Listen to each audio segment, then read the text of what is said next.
Pukul 13 waktu Indonesia Barat. Radio Republik Indonesia Palembang dengan Warta Berita.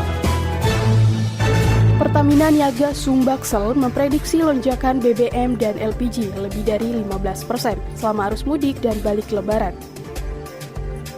Jelang Idul Fitri 1446 Hijriah, penjualan tiket mudik di stasiun Kertapati mencapai 98%. Itulah di antara informasi yang akan kami hadirkan siang ini Senin 24 Maret 2025 yang berhasil dihimpun tim redaksi RRI Palembang. Bersama saya Haris Ansor, inilah Warta Berita selengkapnya.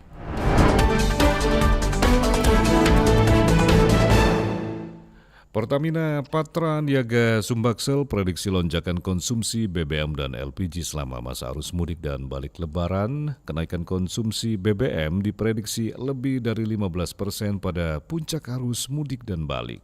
Pertamina memprediksi peningkatan konsumsi BBM dan LPG di wilayah Sumatera bagian selatan selama masa angkutan mudik dan balik lebaran 2025. Puncak peningkatan konsumsi pada masa arus mudik diperkirakan akan terjadi pada tanggal 28 dan 29 Maret, sementara pada angkutan arus balik pada tanggal 7 hingga 8 April 2025. Eksekutif General Manager Pertamina Sumbaksel Erwin Dianto mengungkapkan konsumsi LPG diprediksi akan naik sekitar 11% selama lebaran. Sementara untuk produk bensin diperkirakan akan terjadi lonjakan permintaan sebesar 15,5% jika dibandingkan dengan rata-rata penjualan pada kondisi normal. Erwin mengatakan penurunan konsumsi justru terjadi pada BBM jenis solar. Hal itu dikarenakan kebijakan pembatasan kendaraan angkutan yang dikeluarkan oleh pemerintah jelang Hari Raya Lebaran. Untuk produk BBM, untuk transportasi, sektor transportasi, untuk Pertamax Turbo, Dexlite, dan Dex, ini mengalami kenaikan, demikian juga Pertalite mengalami kenaikan. Memang untuk yang Pertamax dan Pertamax Turbo ini kenaikannya cukup besar, namun secara volume memang masih jauh lebih kecil dibandingkan Pertalite-nya. Yang mengalami penurunan adalah biosolar, ini 9,5%, mengingat memang pada menjelang Idul Fitri akan ada pembatasan untuk angkutannya. Kemudian untuk Aftur ini juga mengalami kenaikan sebesar 23,9%.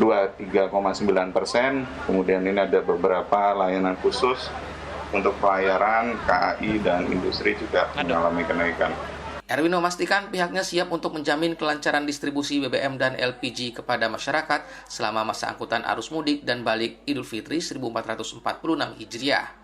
Ia juga mengimbau para pemudik untuk mengisi penuh tangki kendaraan mereka di titik awal keberangkatan guna meminimalisir potensi antrean di sejumlah rest area sepanjang jalur mudik.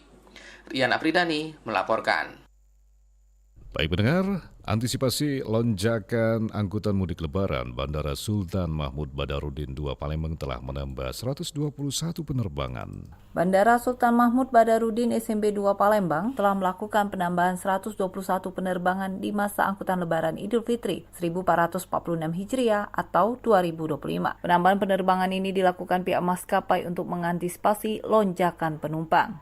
Eksekutif General Manager IYJM Bandara SMB 2 Palembang RI Wan Winaya Madar menyebut 121 penerbangan dilakukan maskapai Citylink, Lion Group, dan Garuda Indonesia yang sudah mengajukan secara formal dengan jumlah seat yang tersedia mencapai 21.768 kursi. Sementara untuk destinasi terbanyak dari Bandara SMB 2 antara lain menuju Bandara Kuala Namu Medan, Bandara Kulon Progo Yogyakarta, Bandara Hang Nadiem Batam, Bandara Halim Perdana Kusuma, dan Bandara Soekarno-Hatta, dan juga Bandara Juanda Surabaya. Aman, keluarga nyaman, pasti ya kita harapkan mudik ini berjalan dengan aman dan tentunya keluarga sangat nyaman dengan adanya keamanan yang harus kita penuhi.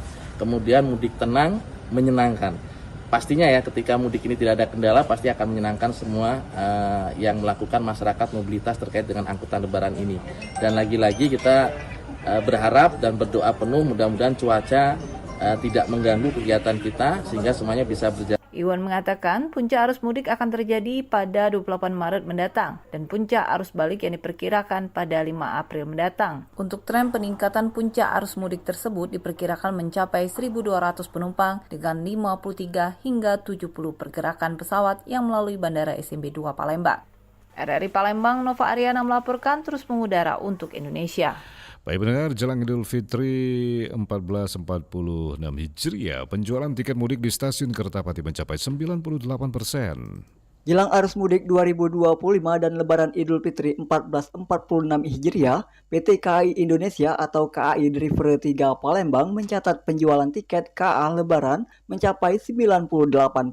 Sebanyak 65.070 tiket sudah terjual dari total 66.088 seat atau tempat duduk yang tersedia. Angka ini terus meningkat mengingat seiring dimulainya masa angkutan Lebaran pada Jumat yang lalu. Dengan penambahan 1 kereta eksklusif dan 1 kereta ekonomi pada KA Komersial Sindang Marga dan kereta api Bukit Serelo. Manajer Humas PT KAI Driver 3 Palembang Aida Suryanti mengungkapkan peningkatan jumlah tempat duduk ini bertujuan untuk mengakomodasi lonjakan penumpang selama masa mudik Lebaran. Penambahan kereta ini diharapkan dapat membantu memenuhi permintaan tiket yang terus meningkat, terutama menjelang puncak arus mudik pada H-3 Lebaran yaitu tanggal 28 Maret 2025. Kenapa jadi tiket itu cepat habis, terkesan cepat habis karena memang penjualannya secara online telah dibuka di H-45. Hal ini kami lakukan agar para calon penumpang dapat merencanakan perjalanannya sebaik mungkin. Jadi di H-45 sebelum keberangkatan sudah bisa dilakukan pembelian tiket. Sedangkan untuk tiket goso istilahnya goso di stasiun itu dibuka 3 jam sebelum keberangkatan pada hari yang sama dengan catatan masih tersedia tiket yang belum terjual secara online. Ditambahkan Aida, menurut data yang tercatat pada 28 Maret 2025 diperkirakan menjadi puncak penjualan tiket dengan penjualan tiket mencapai 117%. Hal ini menunjukkan tingginya minat masyarakat untuk menggunakan moda transportasi kereta api selama periode mudik Lebaran. Penjualan tiket ini masih terus berlangsung sehingga jumlah yang terjual dapat terus berubah, mengingat bahwa data penjualan tiket masih dapat berkembang seiring berjalannya waktu. Untuk informasi lebih lanjut mengenai tiket KA Lebaran, masyarakat dapat mengakses melalui aplikasi Akses by KAI atau menghubungi kontak center KAI melalui telepon di 121 ataupun WA 08111 211 121 atau email cs_kai.co.id dan media sosial KAI 121. Dari Palembang, Sumatera Selatan, Muhammad Irfan, Pro 1 RRI terus mengudara untuk Indonesia.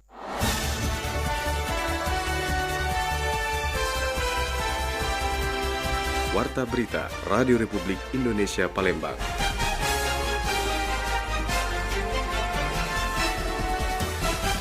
Baik pendengar, kita beralih untuk informasi lainnya. Guna mengurai kemacetan di Jalintim, tol fungsional Banyuasin resmi dibuka. 774 personil gabungan disiagakan. Kapolres Banyuasin AKBP Ruri Prastowo bersama Bupati Banyuasin Askolani secara resmi membuka tol fungsional Banyuasin sepanjang 32 km Senin 24 Maret 2025. Tol yang menghubungkan Musilandas hingga Pulau Rimau ini diharapkan mampu mengurai kemacetan yang sering terjadi di Jalan Lintas Timur atau Jalintim, terutama saat arus mudik Lebaran. Selain itu, Kapolres Banyuasin juga mengimbau para pemudik untuk tetap mematuhi aturan lalu lintas, mengikuti arahan petugas, serta tidak saling serobot agar arus tetap lancar. Disampaikan AKBP Ruri, tol fungsional ini dilengkapi 1 titik rest area di jalur kanan yang dapat digunakan pemudik untuk beristirahat. Sementara itu, di sepanjang Jalintim, Polres Banyuasin telah menempatkan 65 titik rawan kemacetan yang dijaga oleh personel gabungan untuk memastikan kelancaran arus kendaraan. Di ruas tol sendiri, pengamanan dilakukan oleh satuan unit PJR dari Polda, dibantu Samapta Polda, serta pihak pengelola tol yang menyediakan layanan patroli, mobil derek, dan fasilitas kesehatan. Sebanyak 774 personel gabungan dari Polri, TNI, Satpol PP, dan Pemda diterjunkan untuk mengamankan jalur mudik di Kabupaten Banyuasin. Tol fungsional ini sepanjang 32 km dari Musilandas sampai dengan Pulau Rimau. Harapan kami tentunya tol ini dapat mengurai kemacetan yang selama ini setiap operasi ketupat, setiap Lebaran menjadi permasalahan di Banyuasin ini. Dan harapan kami juga bahwa para pemudik agar taati aturan lalu lintas di jalan, patuhi rambu-rambu lalu lintas, patuhi arahan petugas, dan ingat jangan saling serobot, harus antri, tidak melawan arus sehingga arus tetap berjalan dengan lancar. Sementara itu, Bupati Banyuasin Askolani mengapresiasi kerjasama antara pemerintah pusat, daerah, dan aparat keamanan dalam mewujudkan tol fungsional ini. Ini luar biasa, semangat mereka, semua ceria Pak kabarnya. Mengucapkan terima kasih kepada pemerintah Republik Indonesia dan juga Jalan Tol, Pak Gubernur, Pak Kapolda, Pak Pangdam, dan tentunya Pak Kapolres kami yang selalu setiap siaga 24 jam untuk menjaga lalu lintas di dalam wilayah Kabupaten Banyuasin.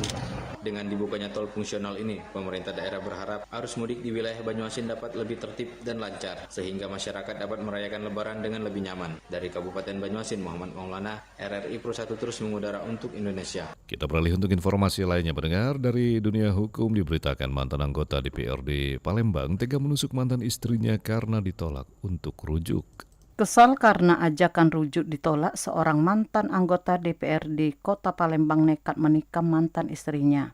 Korban mengalami 10 luka tusuk serius di sekujur tubuh. Peristiwa ini terjadi di Jalan Pipa Raya, Kecamatan Jakabaring, belum lama ini. Korban seorang perempuan berusia 40 tahun berinisial PW diserang oleh mantan suaminya MS yang juga merupakan mantan anggota DPRD Kota Palembang. Dalam video yang direkam oleh pengguna jalan, korban terlihat dijatuhkan sebelum ditusuk berulang kali dengan senjata tajam oleh pelaku. Beruntung beberapa warga dan pengendara yang melintas segera melerai sehingga korban berhasil diselamatkan. Kapolres Tabes Palembang Kombes Haryo Sugihartono mengatakan meski nyawanya selamat, korban mengalami 10 luka tusukan serius dan kini menjalani perawatan intensif di rumah sakit. Dan pihaknya telah memeriksa sejumlah saksi untuk mengungkap motif kejadian tersebut. Dari hasil pemeriksaan, motif penusukan tersebut diduga karena pelaku kesal setelah ajakan rujuknya ditolak oleh korban. Sudah kita tingkatkan ke penetapan tersangka, ya, yang bersangkutan mantan anggota dewan. Ini masalah internal keluarga yang notabene sudah di pos ya. Namun karena motifnya jengkel karena istrinya mau dia ajak rujuk tapi nggak mau. Saat ini pelaku telah ditetapkan sebagai tersangka dan dalam pengejaran polisi setelah melarikan diri usai menyerang korban. Lamsi Harsiltonga melaporkan.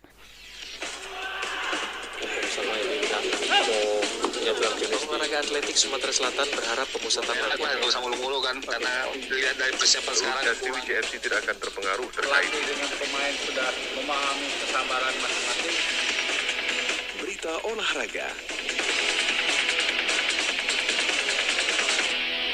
Tak ingin tertinggal dari klub lain di Liga 2 Indonesia, Sriwijaya FC bergerak cepat mengamankan sejumlah pemain baru untuk musim depan.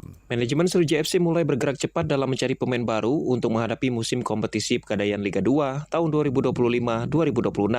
Manajemen klub terlihat serius dalam merombak tim dengan merekrut sejumlah pemain baru demi memperbaiki performa setelah musim lalu harus berjuang di zona degradasi. Sebelumnya, Direktur Olahraga PT SOM, Anggoro Pranjesta, telah mempublikasikan 4 nama pemain yang dipastikan bergabung, yaitu Randy Juliansa, Zultan Ziko, Muhammad Fadil, dan juga Yogi Novrian. Selain itu, sejumlah nama lain yang pernah memperkuat Sriwijaya FC juga disebut siap kembali, di antaranya Otto Kapisa, Muhammad Farhan, Tri Hamdani, Zakaria, dan juga Hafid Ibrahim. Langkah cepat manajemen ini menjadi sinyal bahwa Sriwijaya FC tidak ingin sekedar bertahan di Liga 2, melainkan berambisi kembali ke kasta tertinggi sepak bola Indonesia. Ya ini tentunya kalau memang tidak kita lakukan, tentunya akan menyulitkan bagi kami Sriwijaya FC untuk mendapatkan pemain-pemain yang memang sesuai dengan kriteria, sesuai dengan visi dan misi dari kami ke depannya. Sehingga ini langkah perlu dilakukan segera dan memang kita langsung melakukan gerak cepat untuk itu, dan di minggu terakhir ini kita juga sudah melakukan beberapa deal dengan pemain-pemain yang kami incar tentunya, sehingga ini menjadi modal dasar yang cukup baik bagi tim untuk menatap kompetisi musim 2005-2006. Dengan 9 pemain anyar yang sudah masuk dalam radar rekrutan, Sriwijaya FC masih berpotensi mendatangkan lebih banyak pemain untuk memperkuat lini krusial. Manajemen klub juga memutuskan untuk memprioritaskan pemain muda lokal asal Sumatera Selatan sebagai salah satu dari visi jangka panjang dan juga membangun tim yang lebih solid dan juga beridentitas kuat. Dari Jakabaring Sport City, Hairul Rizky, RRI Palembang, terus mengudara untuk Indonesia.